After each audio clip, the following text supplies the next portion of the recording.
Just a few hours into the air of freedom after his military service, BTS's Jungkook is immediately struck by a harsh reality he never imagined, a strange woman barging through his door at night. Who is he? What is the real motive? And why do the authorities only give punishments that seem disproportionate to the threat posed? Is there anything deeper than just a crazy fan obsession? Who could have imagined that the first night Jungkook returned to his home after nearly 2 years of military service would be the scariest night he had ever experienced? Has the world gone so crazy that even taking a break has become a luxury that cannot be owned by an idol who just wants to go home? When everyone is busy welcoming Jungkook's freedom, when ARMY fills the timeline with words of longing and sadness, one mysterious figure instead chooses a different path. A path that drags us all to a much darker question. Is this simply the impulsive action of a rabid fan? Or is it just a hidden message that we never imagined before? The clock shows 23:20 p.m. The city of Seoul still lives in silence. In one of the exclusive, heavily guarded areas where Jungkook lives, someone is standing at the door of the megastar's apartment. He looked nervous but determined. His hand was twirling the numbers of the digital key over and over again, as if knowing full well that someone he so longed for was behind that door. But where did he know the lock code before? And what made him believe that night was the perfect time to step into Jungkook's life? Literally, the woman was not a hysterical teenager who had just fallen in love. She is a Chinese woman, estimated to be in her early 30s. An adult. Someone who knows what he's doing. Then, what is the motivation? Is this a misguided love? A long-held obsession? Or a deeper mission than just looking at Jungkook up close? What made the world even more shocked was not only his attempt to break through Jungkook's door, but the fact that the guy just returned from state duty. He should be given room to breathe. He should embrace calm. But it is precisely that calm that is deprived, destroyed, trampled by the footsteps of a stranger who boldly infiltrates personal space. The question is, how did this happen? Shouldn't celebrities like Jungkook have multiple security systems? Isn't the area where he lives guarded with strict security?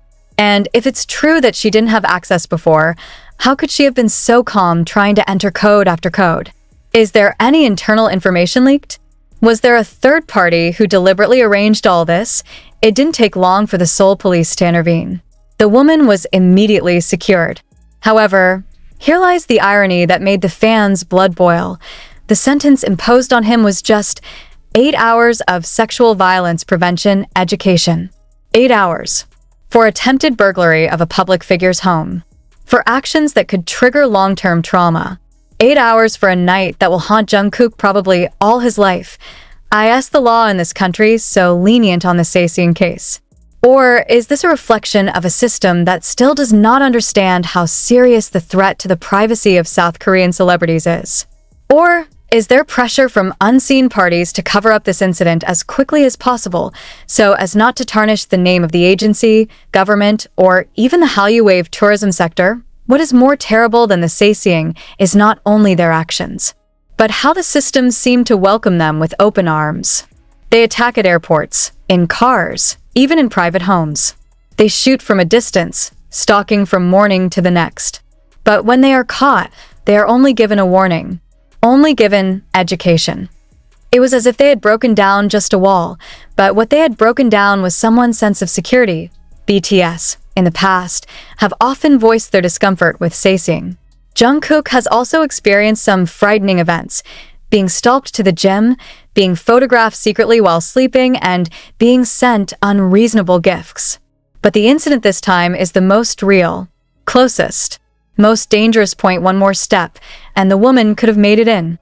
And no one can guarantee what will happen after. And no one can guarantee Jungkook will be okay after that night. No one can guarantee you a good night's sleep. In fact, no one can guarantee that the ARMY does not feel like a failure because it cannot protect its idol whom they have been guarding wholeheartedly. Jungkook's post the next day was just a photo of the night sky, without a caption, expressionless. But is it just a picture? Or a hint that his mind hasn't really returned from that scary night? Many believe that a home is no longer a home if a sense of security has been taken away. Will Jungkook move? Will it replace all security systems? Or Worse, will he begin to avoid public contact due to a deep sense of trauma? And why? Until now, there's been no official statement from the agency. Are they trying to appease Jungkook personally before engaging the media? Or, more surprisingly, do they actually know something we don't? Some fans even started digging into the woman's track record on social media. There is a wild theory that he has been following Jungkook since 2018. Some say he had connections to sasaeng internationally. In fact, some believe the woman tried to sneak into South Korea a few weeks before Jungkook finished his military service. Is it really just a fan? Or is he part of a larger scheme targeting Korean idols? These questions are even more pressing because there is no definitive answer. For all we know, the night was real, the danger is real, and Jungkook's fear. Very real, do we have to ask. Until when will the system allow this to happen? Until when were sasaeng considered just fanatics? Does it have to be a tragedy before everything changes? Should there be a death toll from idol groups first before the celebrity protection law is seriously enforced? Jungkook, who has always been known to be strong, calm, and dedicated, now faces challenges that cannot be resisted with vocal training or stage performance. This is an attack on his basic right as a human being, the right to feel safe in his own personal space. The army is now united, not only to support Jungkook emotionally, but also to demand real justice. They started a petition. They called for more assertive celebrity protection. They're asking for change. But is that change coming? Or, more horrifically, was this incident just the beginning of a new wave of sasaeng who became more and more desperate and uncontrollable? And if it does, who's the next target? That night seemed to be a silent witness of the destruction of a hope of tranquility. After 2 years of service to the country, Jungkook should have returned to the warm embrace of his home, not to the fear and threat that came from the shadow of a stranger trying to break down his door. And like a domino effect that cannot be stopped, this incident began to open a Pandora's box that had been almost buried by the glitter of the Korean entertainment world. One of the building's security staff, interviewed anonymously by local media, said something that made the fans' blood boil. It's like she knows where to go. He didn't hesitate. Like it's been there before. Wait. Been there before? Does this mean it's not the first time she's tried to approach Jungkook? Was this not a spontaneous act, but rather part of a plan that he had conceived long ago? If this is the case, how can someone with clear intentions of breaking through layered security still only be punished with an 8-hour educational course? It's not just about a flaccid legal system. It's about a person's life. What if Jungkook himself opens the door? What if he was alone that night? What if the woman did not come empty-handed? The entertainment industry remains silent. No press conference. No official statement. It's just the silence that feels so gripping. And in the emptiness of the statement, theories began to spread like fire in a dry field. One of the most shocking theories was, the woman was not an ordinary sasaeng. An account on X, formerly Twitter, stated that it found the woman's digital footprint in various uploads of the dark web community of extreme fans. There, photos of Jungkook are seen from a perspective that is impossible to take unless someone really follows him closely. There are also cryptic voice recordings of private training sessions that have never been released to the public. Who leaked this? How did she get access? Is it true that there are people in the closest circle who sell the idol's personal information to outsiders? If true, then this is no longer a matter of fandom. This is a systematic crime. Idol data trading is nothing new. Sasaengs have long been willing to pay thousands of dollars just to know the seat number of the plane, the address of the salon, to the secret schedule of dance practice. But when that information is used to attack directly into the idol's residence, then this is the peak of the madness. Meanwhile, armies around the world reacted with a mixture of emotions: anger, sadness, and extreme anxiety. Some even staged symbolic actions online, replacing their profiles with images of dark houses and the words "safe place for JK" in solidarity. They demand change. They demand real protection. They don't want this incident to just be news one day and then disappear into the next trending topic. Even Jin, who had just returned from the military first, reportedly contacted Jungkook that night. An insider said that Jin was very angry when he found out about the incident. He even asked to come directly to Jungkook's house that very night. The source said, "What are they talking about? Is Jin devising a strategy to help his little brother personally? Or maybe, is there anything you want to tell? And if this attack is allowed to pass with only 8 hours of education, then the world is creating a terrible precedent that you can break into the home of a superstar and still come home with only a handful of moral lectures. We must ask, and must not stop asking, who will be responsible if something like this happens again? Who will take care of Jungkook if the system won't? Done? If idols had to hire a private army to survive, could it still be called life? Or should idols like Jungkook really stop believing in anyone because homes, agencies, legal systems, even the world, have left them alone in fear? Have we really learned from the past? Does the K-pop world still think this is all just a side effect of popularity? And if it does, then how much does a human named Jungkook have to pay to stay alive under the spotlight? Because this is not the first time.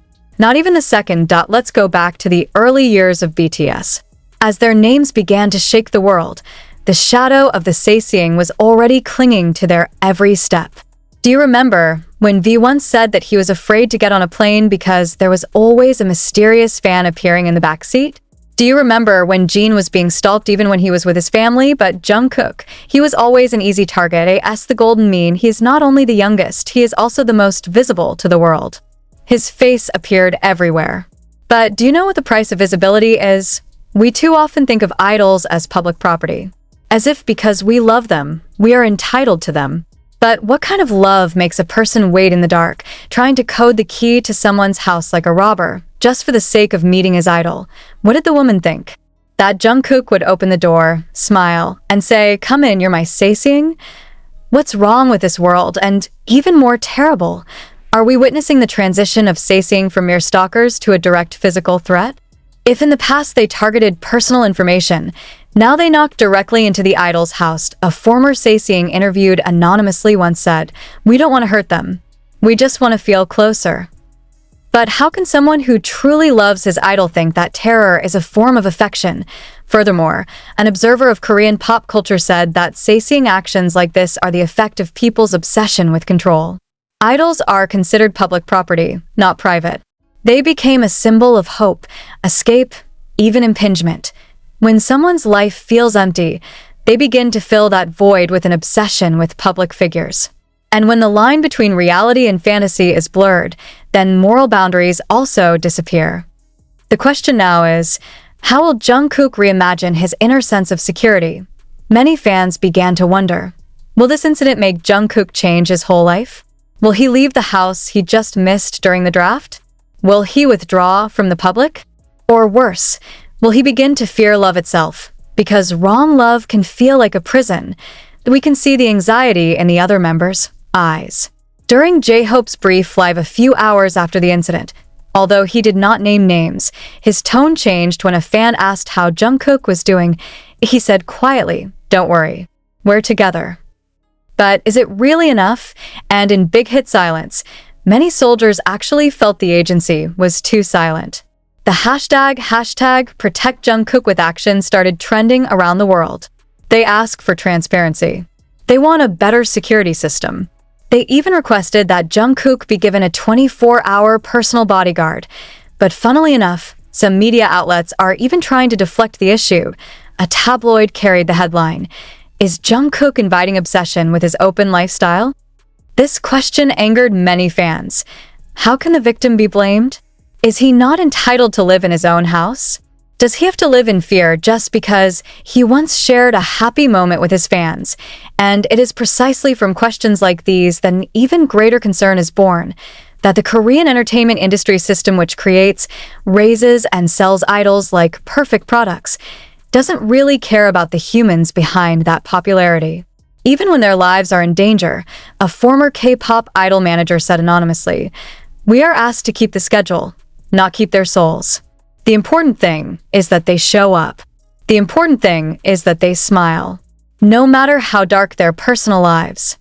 And now, with Jungkook having just returned from the military, perhaps not fully stabilized mentally after 2 years of hard discipline, will this incident be the beginning of an even bigger rift?